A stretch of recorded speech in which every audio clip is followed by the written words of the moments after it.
1981년 3월 6일 독일 북부 슐레스비히홀슈타인주의 항구 도시 리베크. 이날 오전 10시경 리베크 지방법원에서는 안나 바흐마이어라는 소녀를 살해한 혐의로 기소된 35세 남성 클라우스 그라보스키의 세 번째 재판이 시작됩니다.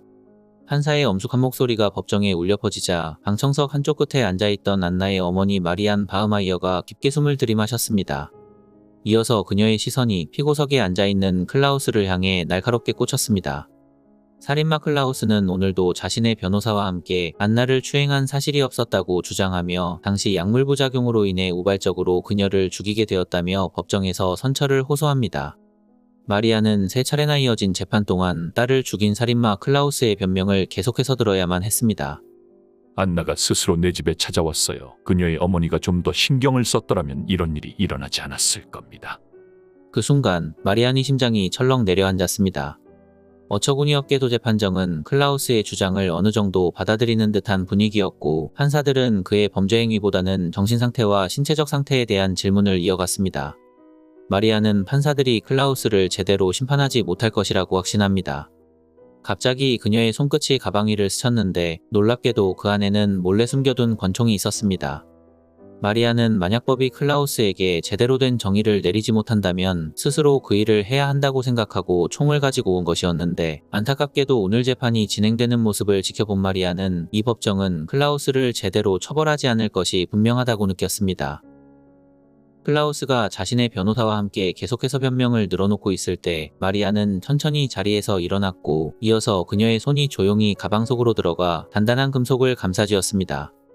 총이 그녀의 손에서 모습을 드러내자 법정은 순식간에 술렁입니다. 사람들은 놀라 비명을 지르며 웅성거리기 시작했고 일부는 자리에서 황급히 몸을 피하려 했습니다. 그러나 마리아는 주변의 혼란에는 아랑곳하지 않은 채 단 한 사람만을 응시하고 있었습니다. 이건 너 같은 괴물이 받아야 할 대가야. 그녀는 낮고 단호한 목소리로 속삭이듯 말한 뒤 곧바로 딸을 죽인 살인마 클라우스를 향해 방아쇠를 당겼습니다. 총성이 울리자 법정을 가득 채운 잔인한 침묵이 산산이 부서졌습니다. 살인마 클라우스를 향해 7발의 총알이 빗발치듯 쏟아졌고 그중 6발이 그의 등에 정확히 명중합니다. 총에 맞은 클라우스는 몸을 가누지 못한 채 앞으로 고꾸라지며 쓰러졌고 저항조차 하지 못한 그는 그대로 숨을 거두었습니다. 마리아는 클라우스가 사망한 것을 확인하자마자 손에 쥐고 있던 총을 바닥에 떨어뜨리고 그 자리에서 힘없이 주저앉았습니다. 법원 경비원들은 즉시 그녀를 제압하고 손에 수갑을 채웠지만 마리아는 전혀 저항하지 않았습니다. 오히려 깊은 숨을 내쉬며 마치 모든 것이 끝났다는 듯한 표정으로 순순히 체포에 응했습니다. 법정에서 끌려나가기 직전 마리아는 클라우스의 시신을 바라보며 낮은 목소리로 마지막 한마디를 남겼습니다. 머리를 정확하게 맞췄어야 했는데 아쉽네. 법정에서 일어난 충격적인 살인사건은 곧 언론을 통해 대서특필되었고 독일 전역은 물론 해외에서도 커다란 화제가 되었습니다.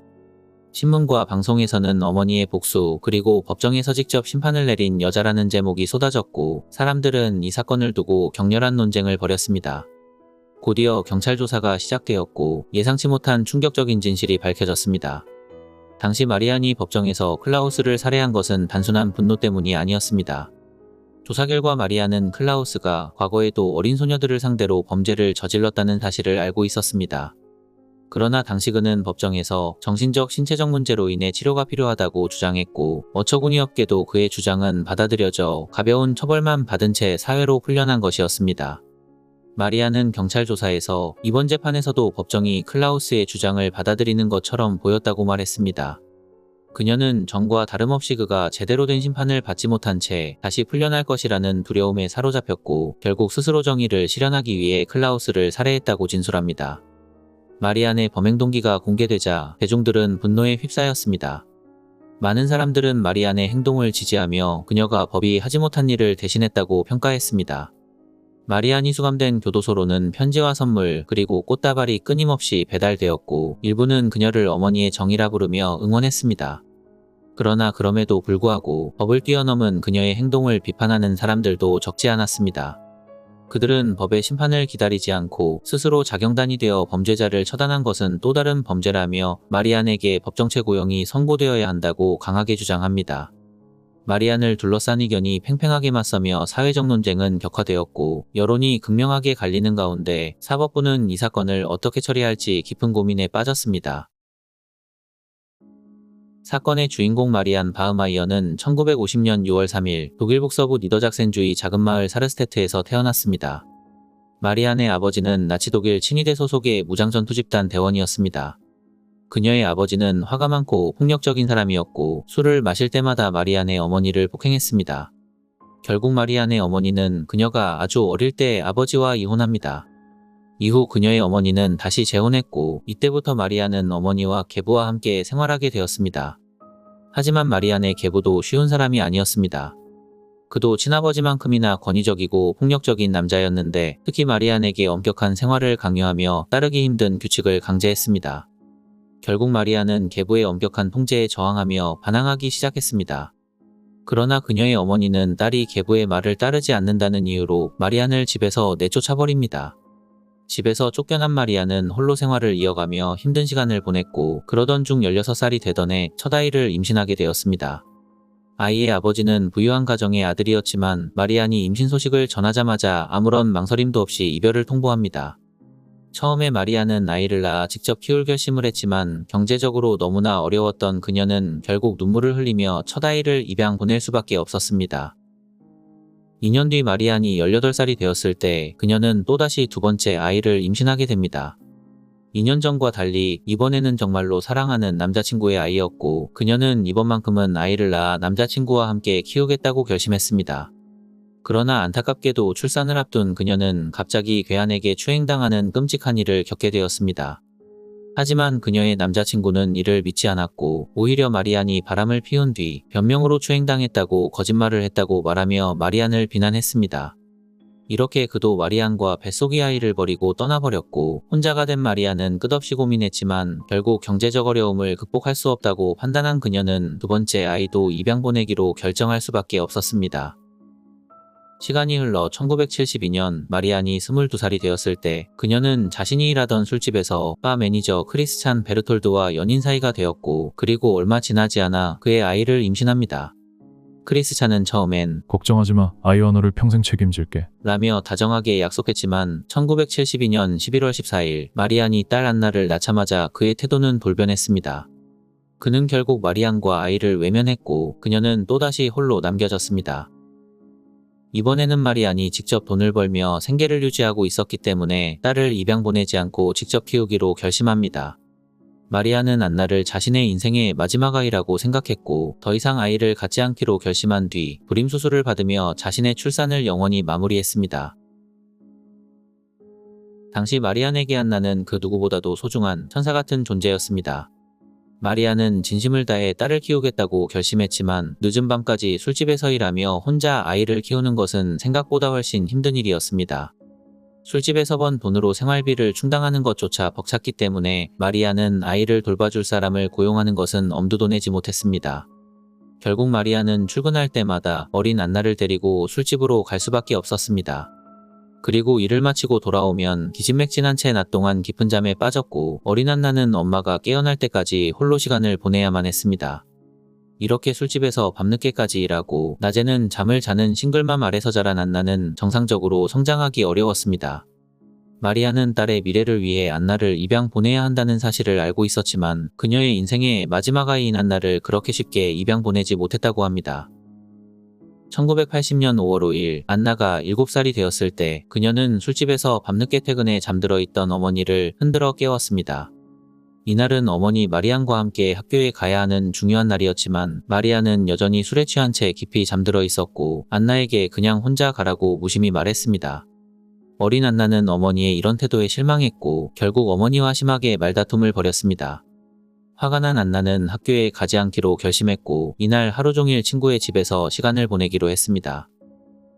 친구가 학교 수업을 마치고 돌아올 때까지 안나는 근처 공원 벤치에 앉아 혼자 그림을 그리며 시간을 보내고 있었습니다. 점점 학교 시간이 가까워지자 안나는 자리에서 일어나 천천히 친구의 집을 향해 걸음을 옮겼습니다. 그러나 안나가 친구의 집으로 가는 길에 동네 정육점 사장인 클라우스 그라보스키를 만나게 되었는데 안타깝게도 이 만남이 끔찍한 비극의 시작이 될 줄 안나는 알지 못했습니다. 당시 안나의 어머니 마리아는 종종 딸과 함께 클라우스의 정육점에서 고기를 사곤 했기에 안나 역시 그와 어느 정도 친분이 있었습니다. 특히 클라우스의 집은 마을에서 가장 귀여운 고양이들을 많이 키우는 곳으로 유명했기 때문에 동네 아이들은 고양이들과 놀기 위해 그의 집을 자주 방문했으며 안나 역시 이전에 친구들과 함께 클라우스의 집을 찾아가 하루 종일 고양이들과 시간을 보낸 적이 많았습니다. 길에서 클라우스를 마주친 안나는 그에게 공손하게 인사를 건넸습니다. 그러자 클라우스는 반갑다는 듯 미소를 지으며 얼마 전 집에서 키우던 고양이가 새끼를 낳았다는 이야기를 꺼냈습니다. 그리고는 안나에게 시간이 되면 와서 새끼 고양이랑 놀아주지 않겠니? 라고 이야기했습니다. 안나는 새끼 고양이가 태어났다는 소식에 깜짝 놀랐고 지금 당장 보고 싶다고 말하며 두 눈을 반짝였습니다. 그 순간 친구의 집에 가기로 했던 약속은 완전히 머릿속에서 사라졌고 안나는 주저없이 클라우스와 함께 새끼 고양이를 보기 위해 그의 집으로 향했습니다. 안나는 클라우스의 집에 도착하자마자 막 태어난 새끼 고양이들을 보며 기뻐했습니다. 안나는 작은 몸을 바들바들 떨며 오는 새끼 고양이들을 쓰다듬으며 시간이 어떻게 지나가는지도 모른 채 고양이들과 놀며 즐거운 시간을 보냈습니다. 그러나 몇 시간이 흐른 뒤 안나는 문득 친구와 한 약속이 떠올랐습니다. 그제야 정신이 번쩍 든 안나는 클라우스에게 이제 가봐야 할 것 같다고 말하며 인사를 건넸습니다. 안나는 클라우스에게 인사하고 현관문을 열려고 했는데 이상하게도 문은 꿈쩍도 하지 않았습니다. 안나는 당황한 얼굴로 문이 안 열린다고 말했고 클라우스를 바라보며 문을 열어달라고 부탁합니다. 그러나 클라우스는 아무 말 없이 그녀를 바라보았고 입가에 사악한 미소를 띠며 천천히 안나에게 다가온 뒤 갑자기 그녀를 공격했습니다. 그런 다음 클라우스는 그녀를 골판지 상자에 넣고 우나 기슬게 유기했습니다. 안나를 살해한 남자 클라우스 그라보스키는 이미 소녀들을 대상으로 범죄를 저질러온 상습적인 범죄자였습니다. 그는 과거에도 2명의 소녀를 추행한 혐의로 유죄 판결을 받았으며 당국에 의해 반복적으로 범죄를 저지를 위험성이 높다고 판단되었습니다. 이에 따라 독일 당국은 그의 석방을 조건으로 화학적 거세를 받을 것을 권유했습니다. 당시의 독일 당국은 어처구니없게도 클라우스를 범죄자가 아닌 치료가 필요한 환자로 여겼기 때문에 이런 결정을 내린 것이었습니다. 클라우스는 당국이 제안한 화학적 거세를 받겠다고 동의했고 그가 조건을 수락하자 당국은 곧바로 그를 석방시켰습니다. 석방 후 그는 당국이 지정한 의료기관에서 호르몬 치료를 받았으며 의사들은 호르몬 차단제를 통해 그의 신체에서 테스토스테론이 생성되지 않도록 조치합니다. 그러나 얼마 지나지 않아 클라우스는 법원의 승인을 받아 비뇨의학과를 방문했고 남성 호르몬 주사를 투여받아 성기능을 회복합니다. 결국 그에 대한 치료는 완전히 실패로 끝났고 그 후 클라우스는 마리안의 딸 안나를 대상으로 범행을 저지르게 된 것이었습니다.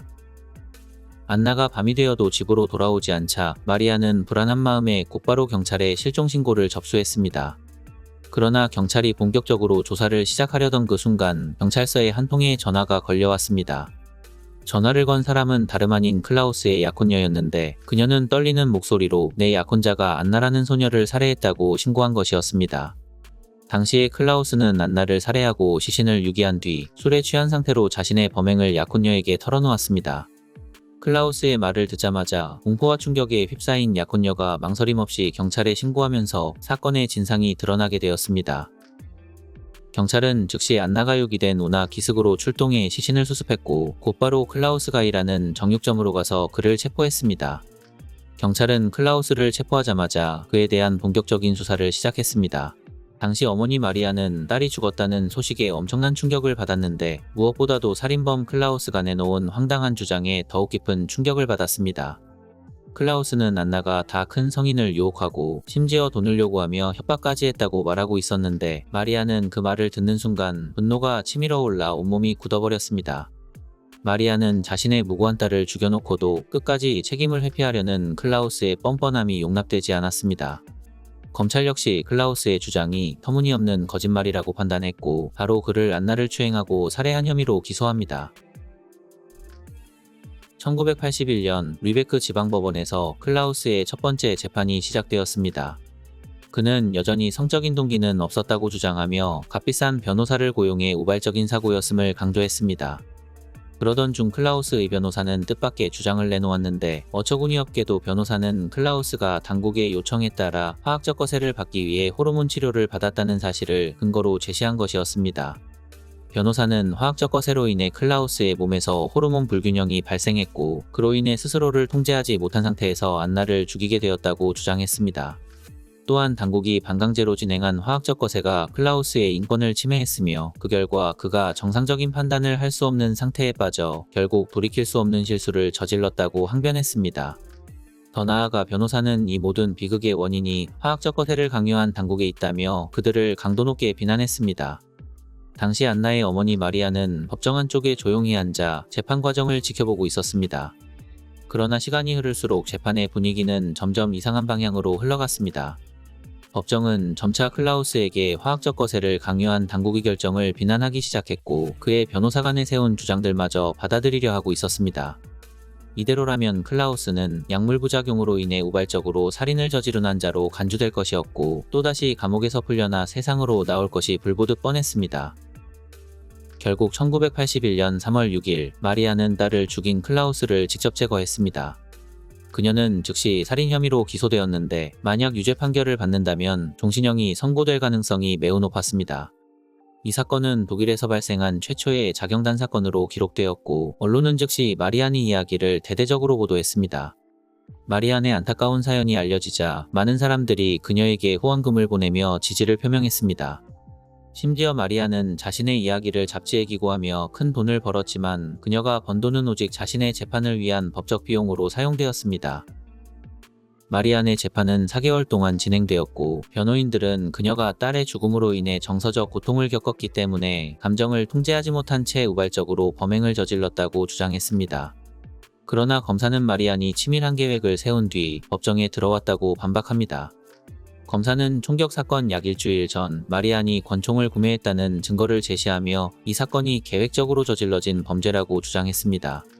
검사는 마리안이 순간적인 감정 폭발로 범행을 저지른 것이 아니라 딸의 죽음에 대한 복수를 실행하기 위해 철저하게 범죄를 계획한 어머니였다고 결론지었습니다. 이렇게 마리안은 그녀의 살인이 충동적인 범행이었는지 아니면 계획된 복수였는지에 따라 운명이 결정될 처지에 놓였습니다. 그러나 많은 독일 시민들은 마리안의 행동을 지지했고 특히 같은 어머니들이 그녀를 위해 연대하며 응원의 목소리를 높였습니다. 하지만 시간이 흐르면서 반대편에 선 사람들은 마리안의 과거를 하나둘씩 들춰내기 시작했습니다. 그녀가 과거 2번의 임신 후 아이를 입양 보낸 사실, 그리고 그녀의 친아버지가 나치 무장 칭위대의 일원이었다는 사실이 공개되면서 마리안을 비판하는 여론도 점차 커졌습니다. 결국 그녀를 용서해야 한다는 주장과 강하게 처벌해야 한다는 의견이 팽팽하게 대립하기 시작합니다. 여론을 의식한 당국은 마리안을 엄중하게 처벌할 수도 그렇다고 가볍게 처벌할 수도 없다고 판단했습니다.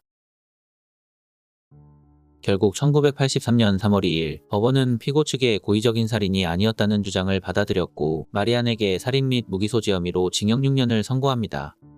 선고 후 실시한 여론조사 결과 독일인의 28%는 그녀의 형량이 적절하다고 답했으며 27%는 형이 너무 무겁다고 생각했고 25%는 오히려 너무 가볍다고 평가했다고 합니다. 이렇게 마리아는 징역 6년형을 선고받았지만 3년만 복역한 뒤 조기 석방되었습니다. 출소 후 그녀는 곧바로 딸 안나의 친아버지인 크리스찬 베르톨드와 함께 클라우스에게 남성 호르몬을 처방해준 비뇨의학과 의사와 호르몬 사용을 허락한 당국을 상대로 법적 대응에 나섰으나 그들의 고소는 곧바로 기각되었습니다. 석방된 이후 마리아는 교사와 결혼하였고 대중들의 시선을 피해 조용히 살아가다가 3년 뒤 나이지리아 라고스로 이주했습니다. 부부는 독일인 거주지에 정착하였고 마리안의 남편은 그곳에서 독일어 교사로 일했습니다. 그러나 1990년 마리아는 남편과 이혼하였고 이후 이탈리아 시칠리아의 팔레르모로 거처를 옮긴 뒤 그곳에서 한 호스피스에서 안락사보조원으로 일하며 새로운 삶을 시작했습니다. 그러나 같은 해 그녀는 갑작스럽게 췌장암 진단을 받았고 결국 고향인 독일로 돌아왔습니다. 1994년 총격 사건이 발생한 지 13년 후 오랜 은둔 생활을 이어오던 마리아는 마지막으로 죽기 전 자신의 이야기를 세상에 알리기로 결심했습니다. 마리아는 라디오 방송국과 인터뷰를 가졌고 같은 해 자서전을 발간하여 자신의 이야기를 세상에 전했습니다. 1995년 9월 21일 그녀는 텔레비전 토크쇼에 출연해 충격적인 고백을 했습니다. 저는 범인이 안나에 대한 거짓말을 계속하도록 놔둘 수 없었습니다. 그래서 그를 살해하기로 결심했어요. 그녀는 총격이 순간적인 감정 폭발이 아닌 철저히 계획된 복수였음을 인정했습니다. 그리고 마리아는 마지막으로 덧붙였습니다. 전 제 행동을 단 한 번도 후회한 적 없어요. 1년 뒤 세상을 떠나기 전 마리아는 마지막 인터뷰를 요청했습니다. 그녀는 기자에게 자신의 마지막 모습을 기록해달라고 부탁했고 인터뷰를 마친 뒤 딸의 무덤 옆에 묻어달라는 마지막 메시지를 남겼습니다. 1996년 9월 17일 마리아는 그녀의 나이 46세의 췌장암으로 생을 마감합니다. 그녀의 유언대로 마리아는 딸 안나의 곁에 영원히 잠들었습니다. 2006년 마리안이 사망한 지 10년이 지난 후 한 다큐멘터리에 출연한 마리안의 친구가 충격적인 사실을 털어놓았습니다. 친구는 마리안이 자신의 도움을 받아 지하실에서 총을 쏘는 연습을 했으며 수많은 친구들과 지인들의 도움을 받아 딸의 복수를 철저히 준비하고 있었다고 밝혔습니다. 그리고 마리안이 세상을 떠날 때까지 이 사실은 철저히 비밀로 유지되었다고 고백했습니다. 오늘날까지도 마리안의 행동을 둘러싼 논쟁은 계속되고 있지만 많은 사람들은 만약 자신이 마리안의 입장이었다면 똑같이 행동했을 것이라고 말했고 그녀는 그저 해야 할 일을 했을 뿐이라고 이야기했다고 합니다.